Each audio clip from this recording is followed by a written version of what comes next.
Trinity.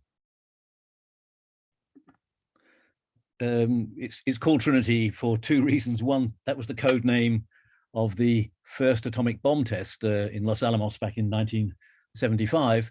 There's also another aspect of Trinity, which is like the Father, Son, and Holy Ghost. With regards to the history of the atomic bomb, the intellectual father, Rudy Piles, had the idea in 1940 that eventually led to the bomb, as we will see. He then took on an assistant, Klaus Fuchs, who lived with the Piles family in Birmingham and was almost like a son to them, hence the father and the son.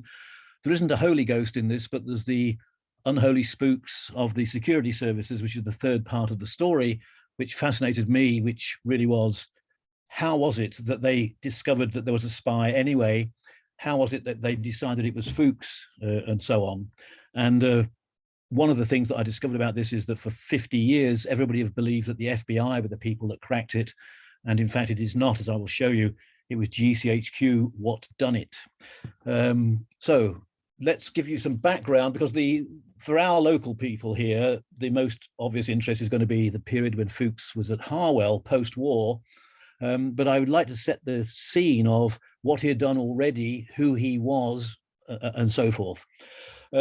So the story is that in 1941, Rudy Piles, working at Birmingham University, was effectively already by then leading the top secret British program called tube alloys to develop an atomic bomb. And he needed an assistant, and that's when Fuchs joined him. And Fuchs worked in Birmingham with him for 2 years, and during the whole of that period was passing information on the developments to the Russians.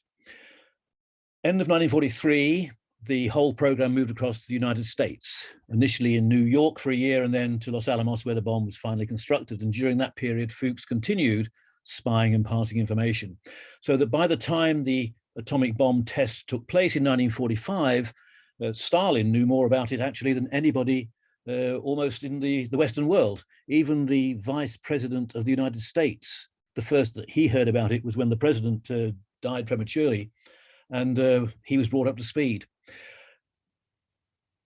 Post-war, Fuchs then came over here back to the UK to head the theoretical physics group at Harwell from 1946 to 50. And I regard this as the most dangerous period of his spying, and it's the one that had not really been dealt with in the literature much before.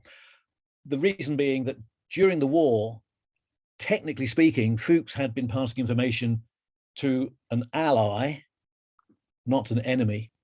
And also, he was not the only spy. He was the one that got caught. Post-war, Fuchs made the secret atomic bomb program in the UK, which I'll talk about, an open book in Moscow. At a time when the Cold War meant that he was now dealing with a potential enemy. And thanks to Fuchs, Stalin had a complete insight into what the real strength of atomic know-how was in the West at a time when he had designs on Europe. And that's why I regarded Fuchs so dangerous in that period, but we will come to that. So let's go back and introduce the characters. Piles, he and his wife, they were born in Germany. They were Jewish background, and she was of Russian origin. They fled from Germany in the 1930s because of the persecution of Jews by Hitler. Klaus Fuchs, on the other hand, he had a Lutheran background. His family was strongly liberal, social democrats, very much anti-Nazi. And what got Fuchs, well, his family background is rather interesting. His mother committed suicide by drinking hydrochloric acid. His grandmother, it turned out, had also committed suicide. And one of his two sisters also committed suicide. And I think this presence of suicide in the family plays a role later on as to why Fuchs eventually confessed, but we can come to that later. The thing that got Fuchs into this business was in 1933 when the Nazis took over. And the communists were the only people prepared to put candidates up against the Nazis in the national elections. And that is how Fuchs, as a strong anti-Nazi, became involved with the Communist Party. He was a student activist.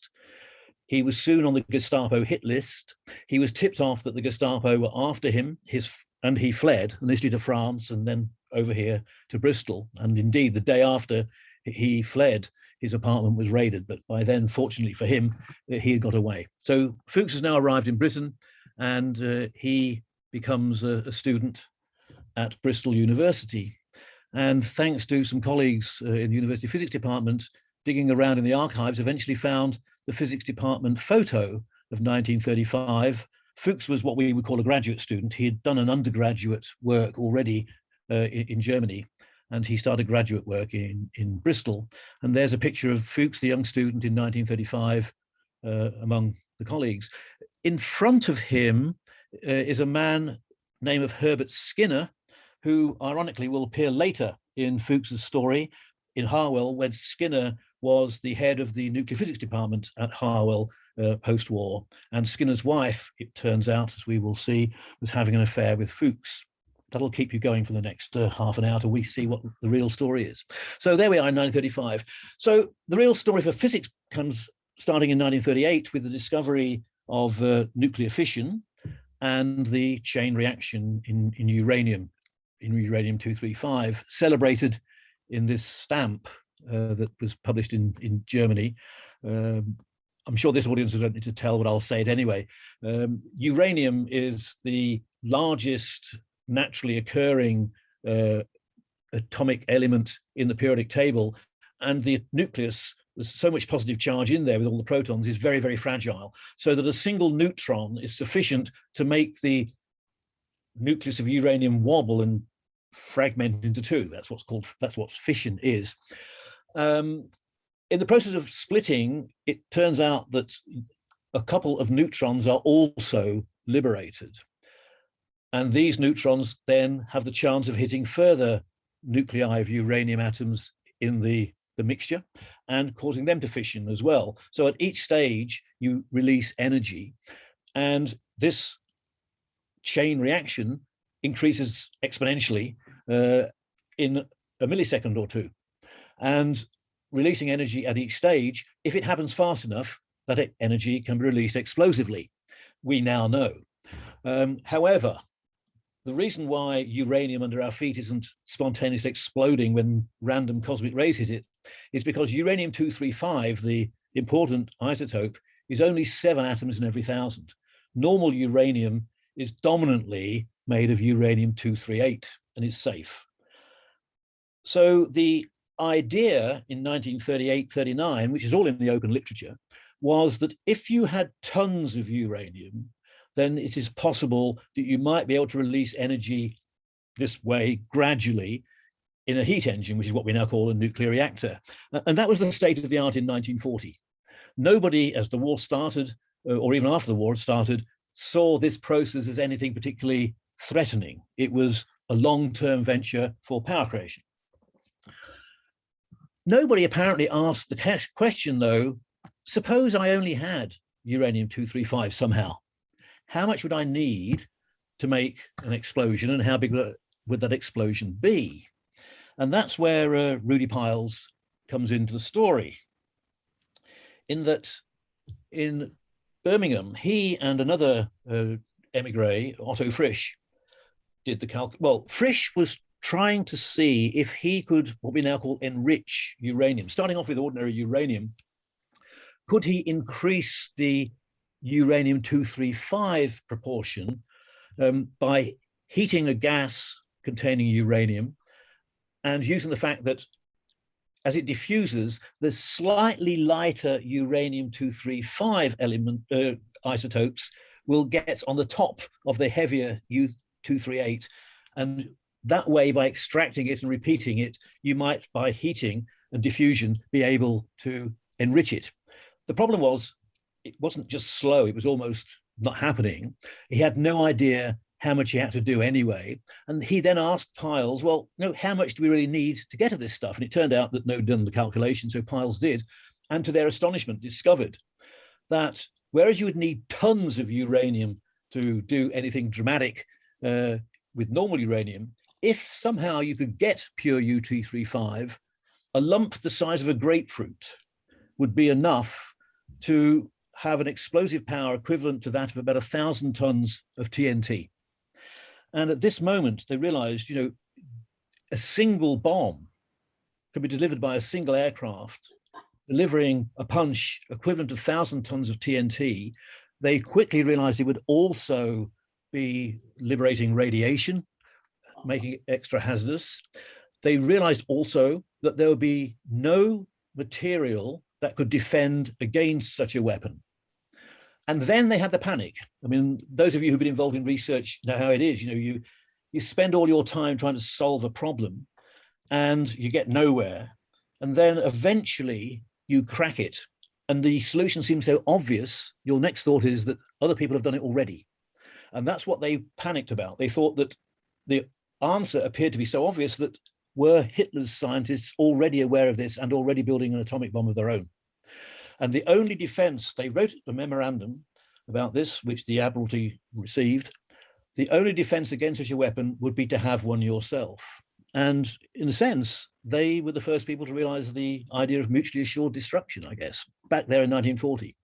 So that alerted the authorities that this was in principle possible. The first question, therefore, was, how would you make pure uranium-235 for a bomb in practice? And that is the question that the British scientists started to develop, obviously in total secrecy. And quickly, Piles became effectively the leader of the British effort into this. He was doing his university teaching at the same time. And by 1941, the questions were just multiplying so fast, he needed an assistant. Now, during Fuchs's time at Bristol, Fuchs had actually written a very important paper which had excited Piles. And so Piles knew of Fuchs intellectually. He knew that he was a good scientist. He also knew that he was a German emigre who hated Hitler, and he saw him as a very good guy to have an assistant to work with him on this. Now, Fuchs had been interned as an enemy alien. He had been transported across to northern Canada and was released in January 41 and came back to Edinburgh University. And Piles sent an invitation to Fuchs to join him in Birmingham to work on a secret project which wasn't specified. So as of April 41, Fuchs knows he's being invited to work with Piles on some top secret project. I don't think it took much imagination to realize it had something to do with fission, but as I said, at that stage, nobody thought fission was going to have anything very dramatic. Only those people who knew of Frisch and Piles's calculation were aware of its importance. Now, Fuchs has just arrived back in Britain. He's living in Edinburgh. And it turns out by chance, that same month, April, he went down to London. As an enemy alien, he had to get permission to travel. And that's what's fascinating, that deep in the National Archives at Kew, I found the official permission that was given to Fuchs to leave Edinburgh from the 3rd of April to the 14th of April to visit London, which he did. And during that time, he visited some communist emigres in North London, in the Lawn Road flats, which I show the picture of here. It's an infamous build, well, not infamous, its architectural design is somewhat interesting. But anyway, at that party, he met a man called Colonel Kramer from the Russian embassy, who it turns out was the military attaché. Effectively, he was the talent spotter and conduit for the Red Army spies. There were two spy groups in the Soviet Union, GRU, well, the army, military intelligence, and the KGB, who we know of. So Kramer was actually working with the GRU. And he talked with Fuchs about atomic fission. But don't panic, at this stage, atomic fission was in the open literature. Fuchs knew nothing yet about it at all. But he promised to keep contact with Kramer. So there we are in April. Fuchs now gets the invitation from Piles and joins Piles in May and discovers the nature of what he's going to be working on. And as I said, he moves in with the Piles family. This is the first of many tragedies in this. The Piles family at that stage had 2 young children. And because they were worried about the possibility of Birmingham being bombed, the 2 children had just been sent across to North America to live with some friends there for safety. So imagine here we have the Piles family with the 2 children having just gone off.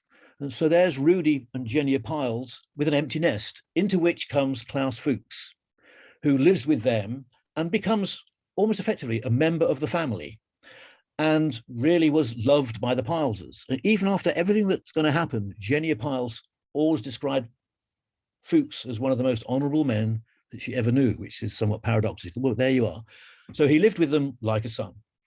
And now I think to understand what's going on, we have to sort of imagine ourselves as Klaus Fuchs and put ourselves in his position. So we, in this little playlet, are strongly communists, we're strongly anti-Hitler, and we have been suddenly given access to developing a weapon which could change the nature of warfare and win the war and defeat Hitler. That's the name of the game. For some reason, the Russians have been frozen out of this. And you have access to this critical information. And then the following thing happens.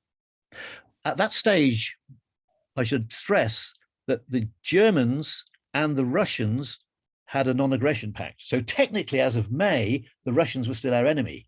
But then, oh, sorry, before I get on, I should say one thing. When Fuchs joined the project, of course, that's the first time that he was vetted by the security services. And the first entry in 25 volumes of files that there are on Fuchs in the National Archives, the very first entry is a letter that had been sent by the Germans that reached the chief constable of Bristol, in which it mentions that Fuchs had joined the Communist Party and that books of the Communist Party had been found. So the fact that Fuchs was a communist, there was already evidence of that. But this evidence came from the Gestapo. That's where this letter originated, as a result of which the authorities over here disregarded it. And the only evidence ever throughout the whole of the next 8 years that Fuchs had a communist background was that Gestapo letter, which was always ignored. The first of many ironies in this. The second is this. In June 41, the non-aggression pact between the Soviet Union and Germany broke down. And Churchill gave a speech on the old Home Service, as it was, in which he announced that the Soviet Union are now our allies, and we will give them every help we can. So imagining yourself again in Fuchs's position, you have just been given an instruction by the Prime Minister of your country to give every help you can to the Soviet Union. So you do. It's naively as simple as that. And so he made contact again with Colonel Kremer, and Fuchs was presumably vetted by the Russians, and by August at least, they had decided he was the sort of person that was safe. I mean, the first thing they have to check for themselves that he wasn't an MI5 plant, I suppose. So that would have taken some time. The fact that on the 8th of August, we know that he had his first meeting when information was passed, is this, that the Russians sent information back to Moscow, all encoded, obviously. And it wasn't, ironically, until after the war that it was possible to decode these things. I mean, had this thing that we see on the right here been decoded in the wartime, we would have known already of Fuchs. Let me just show you what it says. On the 8th of August, Bark, that is the Russians' code name for Colonel Kremer, had a meeting with former acquaintance, because of course he had met Fuchs back in April, Dr. Fuchs, blah, blah, blah, blah, blah, various bits they weren't able to decode. At the very bottom, there's a reference to 1,000 tons of dynamite. So that is a quote straight out of the Frisch and Piles memorandum, where it said that the bomb would be like 1,000 tons of dynamite. And that is the first intimation that the Russians get that indeed there is the possibility of making the super weapon. And that is when Fuchs had started spying, 8th of August, 1941.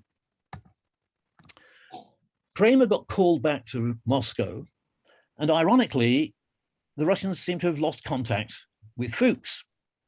Now, by 1942-3, I went through all of the research papers that Fuchs and Piles and the Tube Alloys team were doing to identify exactly what was happening and when. And it became clear that in early 43, some very critical information was coming along that showed the possibility of enriching uranium-235 by diffusion, that's what they were studying, was a realistic prospect and the best way to go. And Fuchs desperately needed to get this information to the Russians.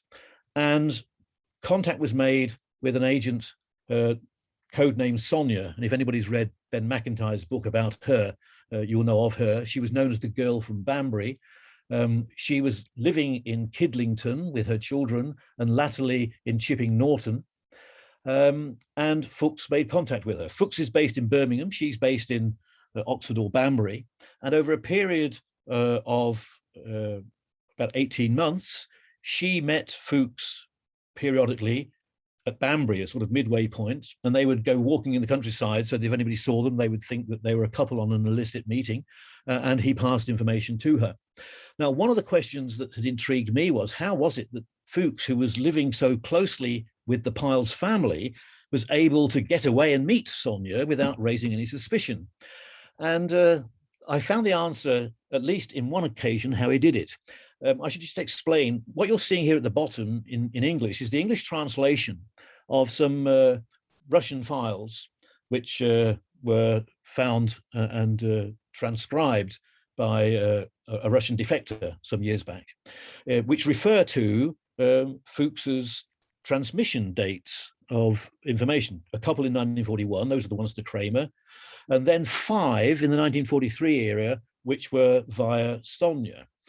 And one of these I've highlighted, the 12th of July, 1943, is a date when Sonya's information is transmitted across to Moscow.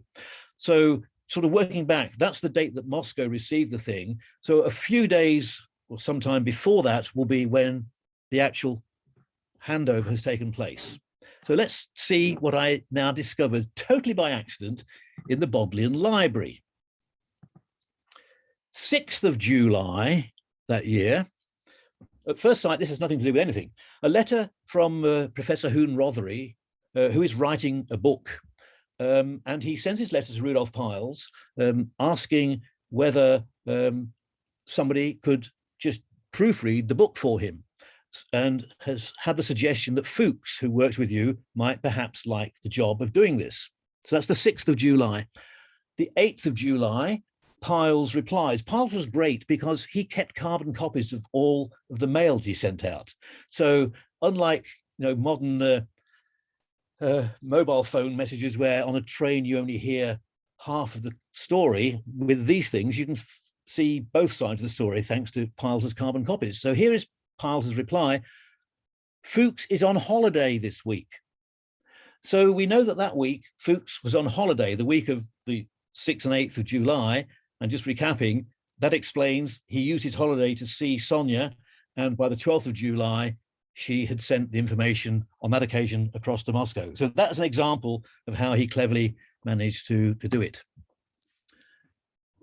By 1943, beginning of 44, the project was now getting large scale, and it was clear it was going to have to take place in North America for many reasons. The possibility that Britain might be invaded was still very much there. It was also now getting too big for us to be involved in ourselves. There was a project happening in America. The whole thing joined together to become what we know as the Manhattan Project. So Fuchs and Piles were part of a dozen or so British scientists who moved across initially to New York to develop the theory of diffusion and effectively design what became the Oak Ridge National Laboratory, which was the huge plant, and I show a picture of it down the bottom there, which would enrich uranium into the form that it could be used eventually in a bomb. Now, of course, Fuchs was again vetted in this case when he moved across to North America. And there is here a picture of a letter that if General Groves, who was in charge of the whole project in the States, had ever seen this, MI5 would have been hung out to dry. They always had this letter from the Gestapo that mentioned Fuchs was a communist, but they never really believed it. Yet they kept getting occasional hints about him. So nobody was comfortable, but they couldn't prove anything.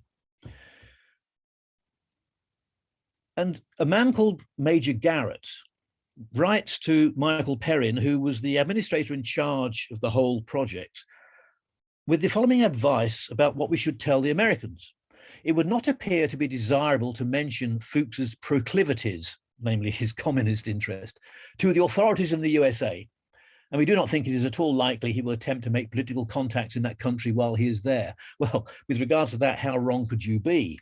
But the deliberate statement here that we will not tell them about him, I mean, that is remarkable.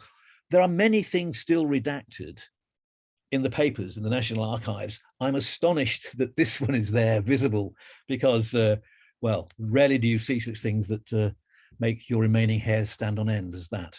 So Fuchs is now in the United States and quickly working a year later at Los Alamos, where the actual bomb is going to be put together.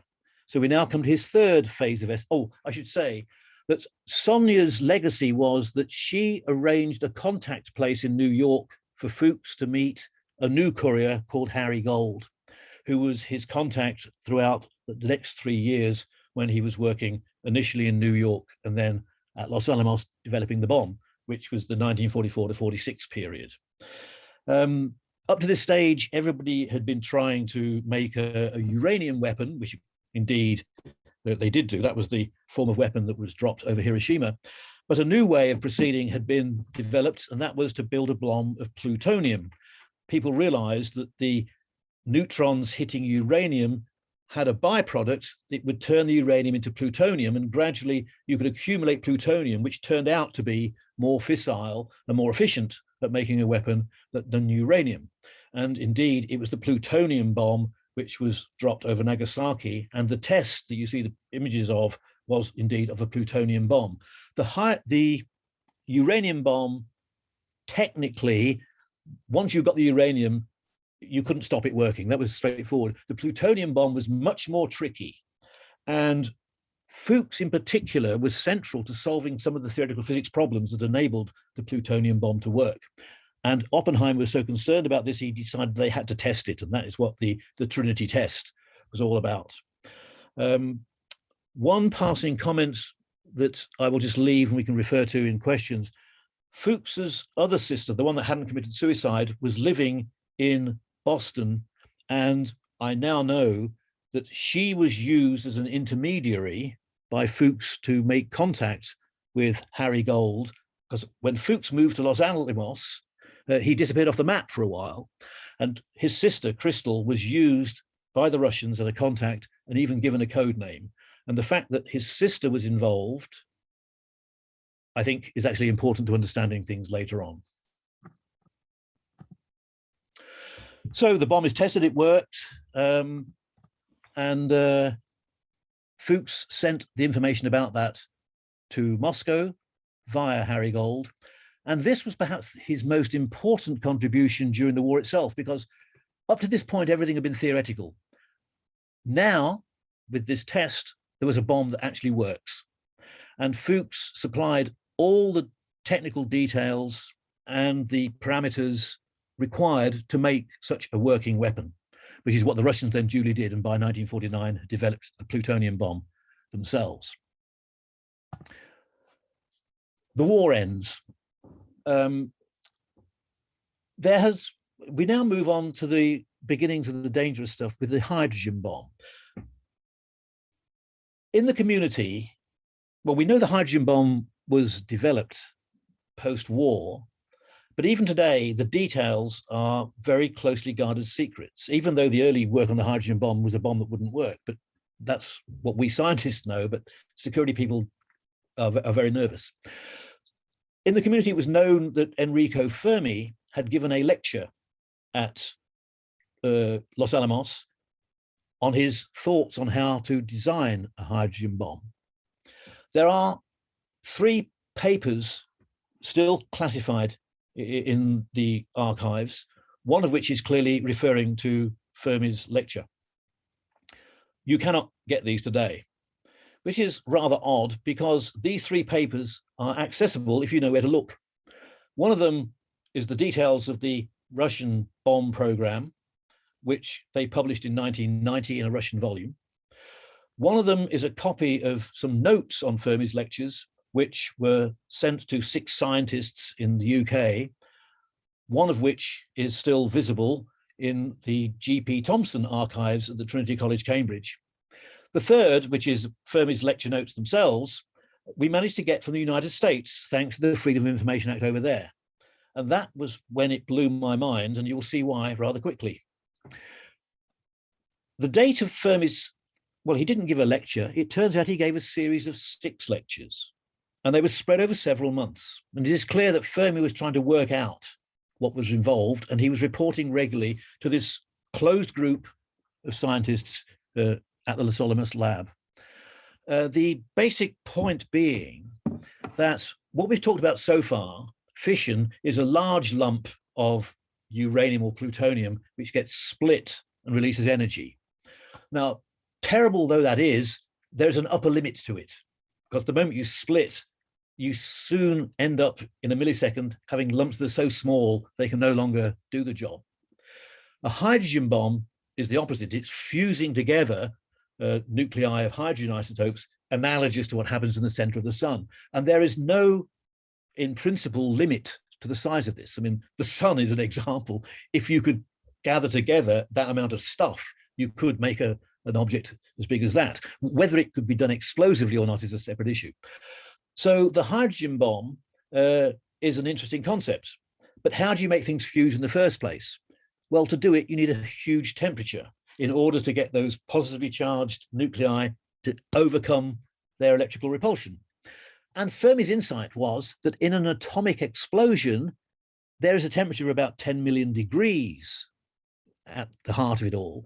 And that means that an atomic bomb could be the spark to ignite a hydrogen bomb. So the existence of the Trinity test, which showed that the plutonium bomb worked, from Fermi's perspective, excited him to realize that this proves that we have a spark for a hydrogen bomb. So much so that he had given his first lecture on this on the 2nd of August before anything had even been dropped over Japan. And to me, that says a lot, because I'm sure we have all tried to understand precisely how the scientists really felt at that time. I mean, we know of those people latterly, the great names like Fermi and Feynman and so forth. We know of them, in their 60s and 70s as senior scientists. We overlook the fact that back then they were average age about 28. They were almost like graduate students and young postdocs working on this thing. But this tells us something, that Fermi was so excited scientifically at what had been achieved in liberating energy from the nucleus, that he was now already thinking about a hydrogen bomb as an intellectual exercise. This was the first lecture. The more interesting thing is this. You don't need to see all this, but these are the front pages of the remaining lectures. And all I want to draw your attention to is that he gave his 5th lecture on the 17th of September. On the 19th of September, we know that Fuchs met his courier, Harry Gold, in Santa Fe. And I'm sure he passed information about the hydrogen bomb to Gold. When and whether Fuchs did has always been a big question. I'm now going to present you enough evidence that even Musgrave would say that this is definitely a drinks party that's going on here. First of all, you're Klaus Fuchs. You have just heard 5 lectures by Fermi on a hydrogen bomb, and 2 days later you go and meet your courier. Why would you not tell him about what you've seen? Okay, that's pretty circumstantial, but let me show you this. The top, you don't need to know what this is, but you'll see there's a similarity between the top and the bottom. The top is a diagram from the notes of Fermi's lectures that we got from Freedom of Information in the States. The bottom is a diagram from the book that the Russians released, and that's the state of their knowledge in 1945. I think you will find there's a rather similar appearance of those 2 diagrams, not least the 10 centimeters and the beryllium oxide, etc., etc. Well, that's pictures. What about numbers? Fermi's lectures quote those numbers for the cross sections and energies, and mirabile dictu, the same numbers and energies appear in the Russian document. So that is certainly consistent with Fuchs having handed that information over to Gold that day. The final proof being that Fuchs gave Gold the information, but he couldn't tell him about Fermi's sixth lecture because that wasn't yet given. And there is nothing at all in those documents containing anything about Fermi's final lecture. So that's the front cover of the document on the top. The sixth lecture doesn't appear. I think this is as close as you'll ever get to a smoking gun, if that's the right metaphor, to show that Fuchs indeed passed information about the hydrogen bomb to Harry Gold on that occasion. Fuchs now stays at Los Alamos for an extra year because, well, first of all, there were some questions about the actual explosion over Nagasaki, which didn't quite fit with the Trinity test. So there were some things they didn't understand, and Fuchs was the big expert, so he stayed there to try to resolve those questions. He also started being interested in the hydrogen bomb, as we've seen. And then in and the last reason is the Brits wanted him there because the Americans had decided they want to have control of atomic power and atomic weapons post-war. And the Brits were basically going to be frozen out by the McMahon Act. So the Brits were very happy for Fuchs to be there this extra time and effectively spy for us. So he was very egalitarian, was Klaus Fuchs. And then he came back to Harwell. And this is now his most dangerous period, because we know that the Cold War was starting. The H-bomb was being developed. And I should say at this stage, Fuchs perhaps knew more about atomic and hydrogen bomb know-how, certainly than anybody in Britain, and all but a handful of people anywhere in the world. I mean, he really was the world expert at that time. During this 4 years, he passed to the Soviets information about the development of plutonium at Windscale, which was going to be the essential ingredient for the British atomic bomb, which was such a secret that only a handful of people in Churchill's cabinet even knew that it was going ahead. And nobody other than a handful knew that the actual lead theorist on that British bomb program was none other than Klaus Fuchs. We all know that the person who actually led the British atomic bomb was Bill Penny from East Hendred, later Baron Penny. But the fact that it was because we had been cut off by the United States that the decision was made that we had to have our own atomic bomb. The British project was developed at Fort Halstead near Tunbridge Wells. Penny, who had been at Los Alamos, was more like a conventional explosives person and an expert on wave propagation. But he was not a nuclear physicist per se. And that is why Klaus Fuchs at Harwell was in total secrecy. I'm sure that, the director of Harwell obviously knew, but nobody else did, that periodically Fuchs would go to London to advise on the British atomic bomb program. He was effectively the lead scientist on the British atomic bomb. Even his colleagues at Harwell wondered, why did Klaus keep going off? So this project, which itself was so secret, nobody over here almost knew it was happening, was an open book in Moscow, thanks to Fuchs. This shows the amount of danger the man was. 1949, suddenly something happened. The Russians tested their atomic bomb. And earlier, about 18 months earlier than they probably would have done had they not had help from Fuchs and other spies. Fuchs, for some reason, stopped spying around this time, maybe because he thought job was done, or maybe not, as we'll see. That's the first of two things that happened. The other thing that happened was we got the first hint that there had been spies, because those Russian codes were finally beginning to be cracked. And I should just say, Fuchs, in the whole of his career, did absolutely everything correct. He didn't put a foot wrong. The weak link in the whole enterprise was having got the information and handed it over to his courier, and the courier then takes it to the Russian embassy. That information has to get back to the Soviet Union, which it was done by cables, messages, which were encoded. And they were encoded using what's called a one-time pad. Now, we don't need to talk about coding unless you want to. If a one-time pad is used properly, it is totally and utterly uncrackable. For some reason, the Russians used one or more of their pads twice. And it turns out, if you're a cryptographer, that is enough to give you a little entree into eventually cracking things. Now, it took years to do that. It wasn't until 1949 that the first hints began to emerge that there had been in one of these messages a reference to a spy in the British mission in New York. The code name of this spy was Rest, and they quickly deduced it was either Piles or Fuchs. And the received wisdom has been that it was the FBI that did all of this decoding. And in fact, it was GCHQ. And I'll just show you what I've uncovered on this. This is a picture of the finally decoded message that broke it all. And there are three things in this message that I want to draw attention to. This was the form that GCHQ finally got, the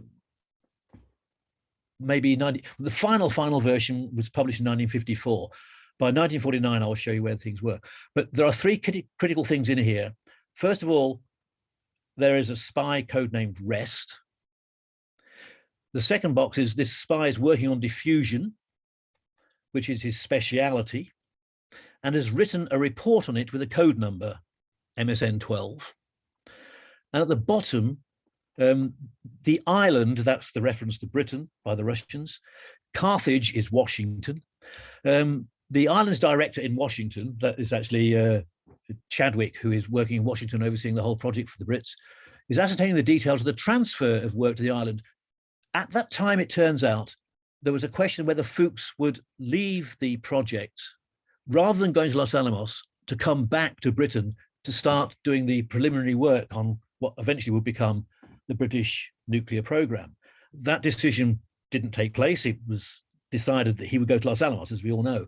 But that is the key feature that helped identify Fuchs, that this refers to a spy working on diffusion who is possibly coming back to Britain, just as Fuchs was. What I discovered, thanks to the help of a very highly placed person who was at GCHQ and was working in this area back when, is that buried deep in the archives, if you know where to look, which once I was told where to look, we found them, is a report on the way that these things were decoded over time. On the left is the version of that particular message, by chance, as it was in 1948. The only thing in there that shows anything unusual, I've highlighted with a yellow box. It says enormous. Enormous was the code name the Russians gave to the Manhattan Project. So in 1948, this message had appeared, which showed something was going on with regards to the atomic bomb project. For technical reasons, I know that that is a National Security Agency, United States decryption. GCHQ were then handed this. And by 1949, this is the same message. The green box on the left corresponds to the green box on the right. The bits in red highlighted are the three bits in red I drew your attention to a few moments ago, and they do not exist at all in the version on the left. So the critical things that this spy worked on diffusion, his speciality, and will be coming back to Britain, were the things that fingered Fuchs, and that was all due to GCHQ. If you want to know more about that, we can do it, but after the recording has stopped. So over here in Britain, we know that there's been trouble, and the British Embassy in Washington is alerted, and the MI5 and MI6 people there start trying to see if they can work out who exactly is the spy. The decryption program is known as the Venona Project. And by October, they've decided it is indeed Klaus Fuchs. And this message is sent back to Britain to say, we now know that the spy is indeed Fuchs. Patterson, who signed this, is the MI5 representative in the British Embassy. And he also mentions that the local MI6 representative is sending the gist of the above to his HQ over here. The local MI6 representative in the embassy at that time was Kim Philby. And those of you who don't know Kim Philby, He was perhaps the most dangerous of them all in that he was paid by the British taxpayer, but actually worked for Moscow. And without doubt, Philby tipped off the Russians that Fuchs had been identified. That is the 11th of October, 1949. That message arrives in Britain. It was sent on the 4th of October. On the 13th of October, Klaus Fuchs goes and sees the Harwell security officer, Henry Arnold, and gives him this story about his father having been offered a job in East Germany. Is this going to cause any problems with regard to him working at Harwell? What a remarkable coincidence that Fuchs should suddenly take that initiative within days of the Brits becoming aware that he is a spy. The only explanation is that Philby tipped off the Russians and somehow the message got back to Fuchs. I've been through everything I can find in the Fuchs files and tried to put together the diary of what he was doing. How it happened, I don't know, but the coincidence is just too much. And you mentioned Half-Life and Pontecorvo at the start. I'll just make the passing comment. If any of you have read that, you will see there's an uncanny parallel with what Pontecorvo did when he went to Henry Arnold some months later and spun a very similar yarn. Anyway, let's move on. As a result of the interaction with Arnold, Fuchs decided he was in the clear, that they didn't yet, at least, weren't onto him. And what he didn't know was that already MI5 had taken the decision to watch him 24/7. The point being, the decryption of these files, the Venona project, was so secret, there was no way it alone could be used. They had to find Fuchs passing information in the act of spying in order to do anything about it. So they started watching him 24/7, but of course Fuchs had stopped spying because he's been given this tip-off. Anyway, this is the fascinating part to me. I mean, they start watching. Fuchs was living in the prefabs at Harwell at 17 Hillside, and that's the view typically from his window in those days. On the right is a floor plan we found of his apartment. His prefab was bugged. The records of what they picked up are fascinating. The only thing they really picked up was the fact that he was having an affair with the wife of his boss. And I'll just read you one tantalizing bit from my book. From 10 until after 11 o'clock that night, the bug in Fuchs's home recorded activity that seemed to originate away from the living room. Away from the living room, apart from the kitchen, you've only got the bedrooms. It picked up practically no conversation. Fuchs could not be heard at all, while Mrs. Skinner made odd, inaudible remarks. I leave it to your imagination what they've picked up. Anyway, so Fuchs's place was being bugged, and the authorities just got evidence of the affair and nothing else. They followed his car whenever he went to London, and on the 28th of September, there's a fascinating report. They followed the car of Fuchs with Ernest Skinner in it up to London, and on the way back, he stopped for an hour at the Bull Inn, Henley, drinking double gins before driving to Harwell. That shows how closely he was being watched. Those were the days when there were fewer cars on the road, I guess.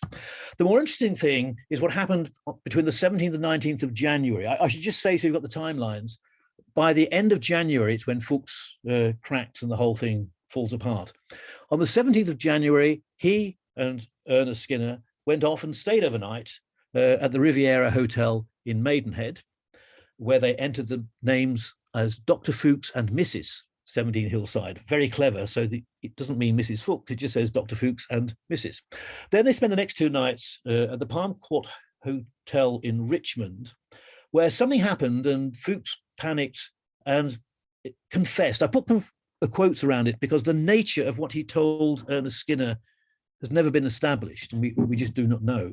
But he told her enough that she worried and contacted her husband about Fuchs having passed some information or done something he shouldn't have done.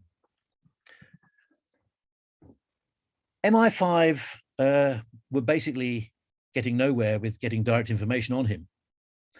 But Henry Arnold, the security officer, went for lunch with Fuchs on the 23rd of January and did something very clever.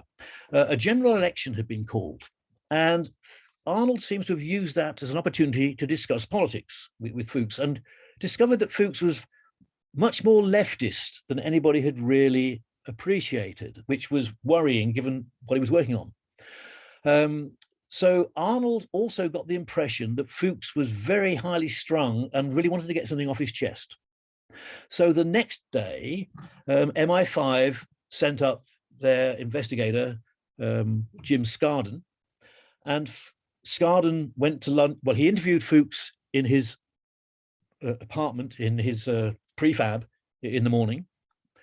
And then they went to Abingdon for lunch, at Abingdon's grandest hotel. In fact, that's contrary to what is written in Ben Macintyre and other books where they cite the Crown and Thistle. It was actually the Queen's Hotel. The origins of the Crown and Thistle is because somebody wrote a book some years ago and asked what was Abingdon's best hotel and was told the Crown and Thistle, unaware of the fact that the Queen's Hotel had been, well, basically closed off and rebuilt years before. So it was in the Queen's Hotel where finally Fuchs cracked and led to his confession, and rushed back to his prefab with Scarden, who then took the confession and wrote it all down. There is nothing in the records that showed who was paying for all these lunches, but there we are. So here is, to move towards the close, the Scarden wrote out the confession by hand. Fuchs, handwriting at the top, confirms it is that, and he signs it. Ironically, or maybe not ironically, given the fact that Fuchs had his place bugged and they had picked up such intimate details of his relationship with Mrs. Skinner, there is no record at all of the actual interview between Scarden and Fuchs, even though that must have been bugged. So that's another intriguing thing.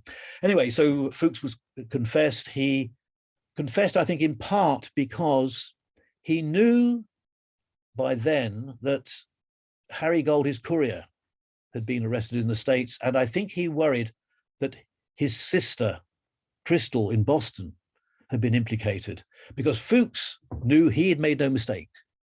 And he thought that they were trying it on with him to see whether his sister was going to be involved. And he worried that his sister, who by that stage, I should also say, was in a mental sanatorium having had breakdowns, that she might kill herself, given the family history. And that's the nearest I can understand as to why it was he suddenly confessed as he did. Anyway, that's what happened. He was arrested. He was sent to jail. He was released after 9. He was given 14 years, released after 9 for good behavior. But as a result of his exposure, that led to the whole Russian spy network in North America falling apart, because first of all, his courier was found, and then other people leading to the Rosenbergs, who of course ended up in the electric chair. And as you can imagine, the KGB were not pleased. So 9 years later, Fuchs is released and decides to go back and live in East Germany, free at last, except he wasn't, because the KGB, it turns out, had plans, and I discovered to my astonishment that their plans were that Fuchs was going to be their agent in East Germany. They also wanted to know why Fuchs had failed. Well, actually, Fuchs did not become their agent in East Germany. He managed to avoid that, but that's too much for tonight. Let me just move quickly to the end of this. He was the deputy director of the nuclear physics lab in Dresden. He died in 1988 before the wall came down. The sad thing is this: 1959, he's released from jail in Britain, and Piles got a notice of this and wrote this letter. And it said, "Dear Klaus, I see from the papers you're going to be released. If you need any help in getting started in life, financial or otherwise, or if you need advice, please let me know. I shall do what I can." This is Piles, Fuchs's closest friend, lived in the bosom of the family with him. Fuchs made no response. He had no contact with the Pileses for the rest of his life. He maintained contact with Henry Arnold, the security officer who had been party to his arrest, and with another scientist, but not with the Piles. And I think that this tells us something very profound. It is that it was one thing to betray a country for an ideal. It was another thing to betray your friends. And I think this was shame that he was unable to face the fact that he betrayed the closest people, the one set of people who had really loved him, basically. So that is where it is. Let me just close by saying we only know about this because Fuchs confessed. In that sense, he was an unsuccessful spy. I don't know how many of you have heard of Ted Hall, who was a spy at Los Alamos, who didn't confess, but that's another story. So here are the four faces of Klaus Fuchs that I want you to be left with. 1933 as a student, 1944 as a spy, his Los Alamos security card. 1959, somebody took a photograph of him on the plane to East Germany after his release, and 1979 in East Germany as a senior scientist. But then I just want to leave you with this thought. Suppose he hadn't confessed. We would have never have known of him as a spy. We would have known of him as the lead scientist who built the British atomic bomb and the British hydrogen bomb. He would have been a hero. The picture of a student would have been the same, but the bottom picture would have been 1944 atom hero. 1959, Fellow of the Royal Society. He was actually nominated for the Royal Society, and the nomination was withdrawn after his arrest. 1979, retired Englishman. But that is only the start of the real irony, because look what happened to everybody else. Rudolph Piles was knighted. William Penny ended up in the House of Lords. Fuchs's young deputy, Brian Flowers, who took over after Fuchs was arrested, himself ended up in the House of Lords. Would Fuchs have had anything less? I conjecture that Fuchs would have ended up as Lord Fuchs at Harwell, the Red Baron. So that is how I leave it with you. That's the book, all about it all. And well, we can have questions now. I just wanted to say one thing for everybody who's watching before we just go to that, as to say something totally different. We here live right in the middle of British science, and the Cafe Sci here in Wantage, there's one in Didcot, we have the Abingdon, the Atom Society in Abingdon, all doing the same sort of thing. We have had an Atom Festival centered in Abingdon until the pandemic took over. This is being resurrected, hopefully, this year. We want this to be an Oxfordshire or Harwell area festival at the heart of British big science. And we are needing to get, starting from 2023, because our present director will be retiring, a festival director who is maybe a scientist who is about to or in the process of retiring, a program organizer of the scientific program, and people with marketing and PR expertise. We will eventually be sort of trying to advertise this fact, but please spread the word, or if any of you want to know anything about it or are interested or have suggestions and ideas, that's my email address. So please do that with me. But now I will try to lose my screen so I can see you and you can see me, and we can all chat about what you really wanted to hear. Thank you very much. Frank, that was just absolutely brilliant. You're a one-off, and nobody else could do that. It's a cracking story, and you tell it incredibly well. I don't think we can thank you enough, other than buy as many copies of your book as possible. So thank you very much. Great suggestion. I'm going to call on Faith for help with questions, and what's yes. Okay. I'd quite like to ask one myself. I read about him as he was called Dr. Fox under in the book Candida Lycett. Yes. Green. Was he commonly known as that, or was that? No, but that of course is the literal translation of Fuchs. Okay. No, that's a lovely book of hers that she paints a gorgeous picture of what it was really like in 1947 in that winter. Yes. And so on. Yeah. I'm quite amused that your name, Frank Close, is rather similar to Klaus Fuchs, but anyway. In reverse. In reverse, yes, yeah. So we've got a few questions here. Actually, Faith, can I just ask Frank, when you prompt him there, did you ever come across espionage directly yourself, Frank, as head of theoretical physics in Harwell? I couldn't possibly comment. What do you mean by did I come across it, or did it come across me? Well, actually, I mean, were you ever aware of that? And there's a kind of related question. Is it possible that espionage might be a good thing in that it makes the world safer? Well, that's a very interesting question. I think that in the present example, one of the things that historians might want to weigh, that the fact that the Russian bomb was developed probably 18 months to 2 years earlier than they would otherwise have been able to do, meant that by 1950, they had a bomb and we knew that they had a bomb. And in 1950, of course, the Korean War was taking place. And General MacArthur, who was a real hawk, had designs upon using atomic weapons in Southeast Asia. The fact that the Russians, we knew, had an atomic weapon got rid of that idea. So if you look at it from that perspective, the desire to share this knowledge as widely as possible might have actually had some benefit. Though that wasn't the purpose he was probably doing it, but that is an interesting one. Yes. Sorry. Actually, quite a few of these are just comments saying what a fascinating talk and so on. But there are a couple of questions. How much would Philby have known about the ongoing investigation into Fuchs? I guess that's when you were mentioning that. Well, that it was happening, he certainly, well, let's work out. He certainly knew that there was a spy in the British mission, and he knew that that spy had been identified as Fuchs from the codes being cracked. But he would not have known what it was that Fuchs was working on.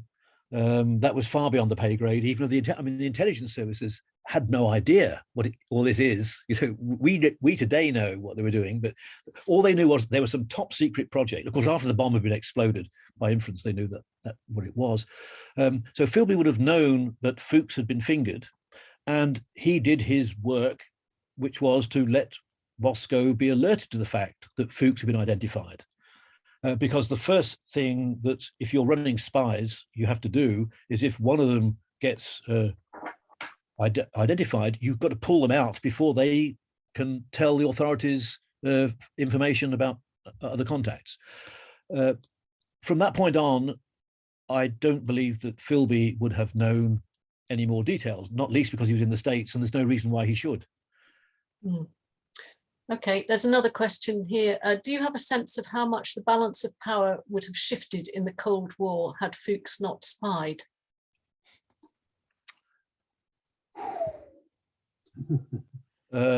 If he had not, I mean, that would be great for a PhD thesis. But let's just think a second. Certainly, Stalin knew the strength both of the British atomic program and the American one. At least through 1950, he knew that the Americans were developing a hydrogen bomb, though by the time Fuchs went into jail, the hydrogen bomb that they were all trying to do wouldn't have worked. The big breakthrough that led to a working hydrogen bomb was found by Ulam and Teller in 1951, by which time Fuchs was out of it. The hydrogen bomb did use a clever trick that Fuchs and von Neumann patented at Los Alamos, but that of itself was not enough to make a working hydrogen bomb. But it was enough to get the Soviets started, knowing that the West were taking the idea of a hydrogen bomb seriously. And given that it was so difficult to make a hydrogen bomb, much more difficult than it was to make the atomic bomb, it is quite plausible that the Russians would not have had so much encouragement in that direction had it not been for Fuchs. But I was going to use the word fallout, but that's the wrong metaphor, but you get the idea. What the implications of that would all have been, that's, I think, really a question for a political historian rather than me. Nice answer. Faith, can I climb in with another question? Yes, because I think we've run out of questions here, so carry on. Oh, no, we've not. We've not. Frank, where would you rate Wantage in the scheme of things against Abingdon, Didcot, any other local places? I mean, should we have Abingdon envy here in Wantage that we've not had as much espionage activity, or? Well, look at it this way. You've not had as much espionage activity that you know about. So you might.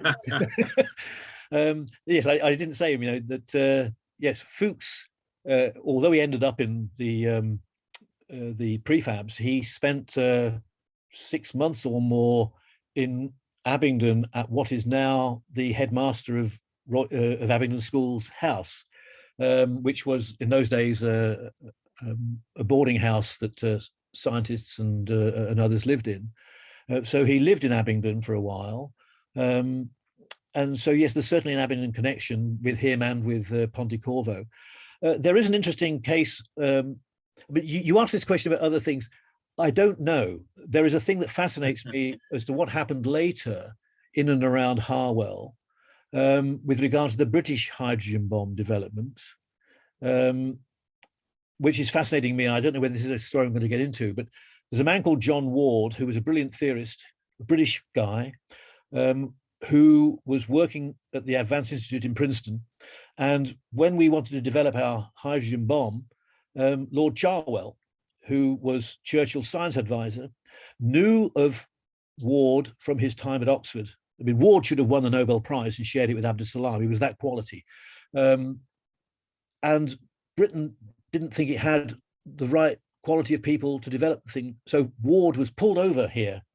Now, Ward had a great ability to pick a fight in a room with nobody else in it. And after 6 months, he just quit. He was fed up, which panicked everybody, because he then went back to the States knowing all about the British hydrogen bomb. He then later in life became quite paranoid and was convinced that MI5 and MI6 were intercepting his mail and so forth.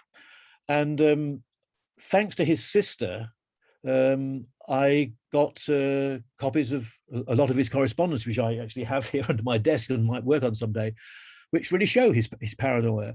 And he became convinced that there was a murder. Well, there was a mysterious death of a couple in Australia. We're talking 30 odd years ago, who were found in the outback, and the cause of their death was never established. And one of these had been a scientist at Harwell, who had worked on the periphery of I mean, Harwell wasn't working on weapons as such, but a lot of questions about metallurgy and chemistry and other features, were being worked on there. And this guy had worked on some aspects of that. I also met the daughter of another scientist at Harwell who had died in his early 40s. And there was a question as to whether some scientists in the 60s or 70s had become ill or died or what have you, and it had all been covered up because she was never able to get the medical records released or the coroner's report, etc., etc. I wondered whether the fact that we know that one of the things that one can deduce from those diagrams you saw, the hydrogen thing, is that the deuterium-tritium mixture is held inside a beryllium oxide pack. And beryllium, we now know, is nasty stuff if you inhale it in a way that back then it wasn't known. So the possibility that these people may have been involved with beryllium oxide chemistry and inhaled stuff and so forth, I don't know. But there are interesting questions from that era, which I'm sure that there's somebody out there still who may know more about, or say, have you thought about chasing this? So the answer to your question, actually, John, going back, is I don't know, but there's things that I'm sort of feel a bit odd about. Frank, I should have given you an invitation to join us to raise a glass in the Royal Oak in Wantage before we even started. Normally, we only do that after the talk, and particularly when we used to have the meetings in the Beacon, the Civic Hall, just along the road from the Royal Oak. But last night, being old, I got confused and thought it was the Café Scientifique date. And of course, we've shifted it to Wednesday. So I guess what? I find myself in the Royal Oak just by chance. And we were having a little bit of sport at the bar, describing your talk coming this evening, and looking around the bar, just checking if there was anybody dodgy looking who might, possibly be involved in espionage. And would you believe one of the people, there were only 3 people there, but one of them claimed to be a relative of Sir Arthur Bonsall, who at one time was the director of GCHQ. Uh-huh. So that was not the person who was my mole, I can tell you that straight off. So you never know what's going on around you. Sorry. There's another question here. What happened to the UK bomb? When did we give up on that? Oh, no, we didn't give up on it. No. The British atomic bomb was tested successfully in or around Australia in 1955-ish, was it? Anyway, somewhere in the 50s. I mean, the British atomic bomb was successfully exploded. And that was the beginning of the development of the whole British atomic program. The Fort Halstead work closed and moved to Aldermaston. I mean, Aldermaston became the British Atomic Weapons Centre. Wow, fascinating. I mean, the father of the British hydrogen bomb was the late Derek Roberts and Brian Taylor, who is still alive. Wow. Whether or not J.C. Ward had a seminal role or not is one of the big unknowns. Faith, are we heading to the bus I think stop? we're nearly at 8:45, which is our So, one. Frank, we should get out of your way and give you the evening back, but I really don't think we can thank you enough. No. But it was just, it's a brilliant tale, but you tell it incredibly well. And thank you very, very much from all of us here. Thank you, Frank. Yes. I was think, just wondering about your book as well. Presumably that you said that's available in paperback and hardback. Is that right? That's the paperback version. It's a Penguin, same title, everything else like that. Yes, well, I hope to be able to get over and see you all in the real world on a future occasion, and I'll be happy to sign any books that you bring along if I do. Okay. And Frank, you have an invitation to Harwell campus has never really been known before for interesting food, but I swear it really is these days. So you have an invitation to come, and perhaps Faith and I can entertain you for lunch on Harwell campus sometime soon. Right, well, I'll try and get across one day when a Rutherford lecture is on or something like that, and do it there. Way to go. Great idea. I will. There's one coming up at the end of January. So yes, I can't make that one, but I'll look out for the future one. But anyway. What a great idea. That sounds brilliant. Okay, now, thank you all. For everyone, we just need to flag next month, we're taking a massive swerve from espionage into slurry pits. That's right. Yeah. Methane from farms, making use of methane from farms. Yeah. So it'd be really great to see everybody next month. But for now, thank you, Faith, for organizing everything as you do. You're amazing. And Frank, that was brilliant. Thank you so much. Thank you very much, Frank. Thank you. Bye-bye. Bye-bye. That's good. Yeah. Alistair, I see you on the screen. Yeah.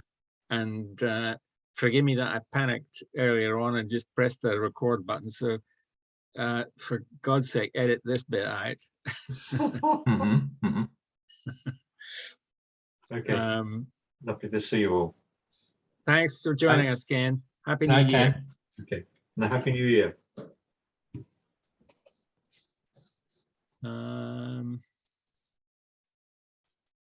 Yes. Are you going to switch off the recording and? Yeah, better do that. Thank you.